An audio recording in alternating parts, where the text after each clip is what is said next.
കാരുണ്യവാനായ എൻ്റെ ഈശോയെ, കാണപ്പെടുന്നതും കാണപ്പെടാത്തതുമായ സകലത്തിൻ്റെയും സൃഷ്ടാവായ ദൈവമേ, അങ്ങയെ ഞാൻ സ്തുതിക്കുന്നു. അങ്ങ് ഒരു പുതിയ ദിവസത്തിനായി എന്നെ വിളിച്ചുണർത്തിയിരിക്കുന്നു. എന്നെ കരുതലോടെ ഓർമ്മിച്ച പിതാവേ, അങ്ങേക്ക് നന്ദി പറയുന്നു. എൻ്റെ എല്ലാ പാപങ്ങളും ക്ഷമിക്കണമേ. എൻ്റെ ജീവിതത്തിലെ എല്ലാ കുറവുകളും നീക്കണമേ.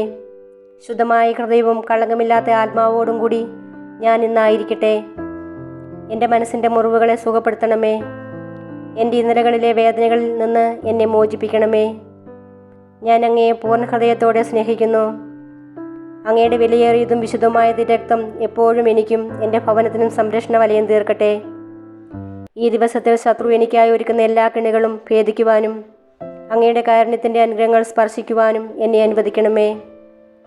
എൻ്റെ കണ്ണുകൾ നിറയുവാൻ ഇടവരുത്തരുതേ. സന്തോഷവും സമാധാനവും സമൃദ്ധിയും എന്നും ജീവിതത്തിൽ നിലനിൽക്കുവാൻ എനിക്കിടയാക്കണമേ. ആമേൻ. 127 സങ്കീർത്തനം. എല്ലാം ദൈവത്തിൻ്റെ ദാനം. കർത്താവ് വീട് പണിയുന്നില്ലെങ്കിൽ പണിക്കാരുടെ അധ്വാനം വ്യർത്ഥമാണ്. കർത്താവ് നഗരം കാക്കുന്നില്ലെങ്കിൽ കാവൽക്കാർ ഉണർന്നിരിക്കുന്നതും വ്യർത്ഥം. അതിരാവിലെ എഴുന്നേൽക്കുന്നതും വളരെ വൈകി കിടക്കാൻ പോകുന്നതും കഠിന പ്രയത്നം കൊണ്ട് ഉപജീവിക്കുന്നതും വ്യർത്ഥമാണ്. തൻ്റെ പ്രിയപ്പെട്ടവർ ഉറങ്ങുമ്പോൾ കർത്താവ് അവർക്ക് വേണ്ടത് നൽകുന്നു. കർത്താവിൻ്റെ ദാനമാണ് മക്കൾ, ഉദരഫലം ഒരു സമ്മാനവും.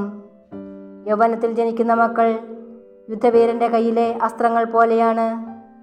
അവ കൊണ്ട് ആവനാഴി നിറയ്ക്കുന്നവൻ ഭാഗ്യവാൻ. നഗര കവാടത്തിങ്കൽ വെച്ച് ശത്രുക്കളെ നേരിടുമ്പോൾ അവന് ലജ്ജിക്കേണ്ടി വരികയില്ല. ഇന്നത്തെ വചനം. അവനെ കണ്ടപ്പോൾ കൃഷിക്കാർ പരസ്പരം പറഞ്ഞു, ഇവനാണ് അവകാശി, വരുവിൻ, നമുക്കിവനെ കൊന്ന് അവകാശം കരസ്ഥമാക്കാം. വിശുദ്ധ മത്തായി 21:38.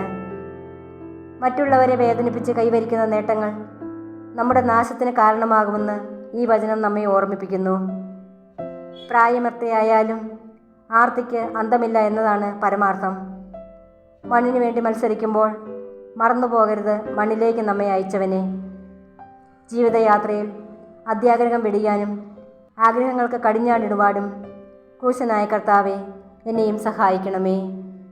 പരിശുദ്ധ പരമദിവികാരുണ്യമേ, അങ്ങയെ ഞങ്ങൾ ആരാധിക്കുന്നു. ആമേൻ.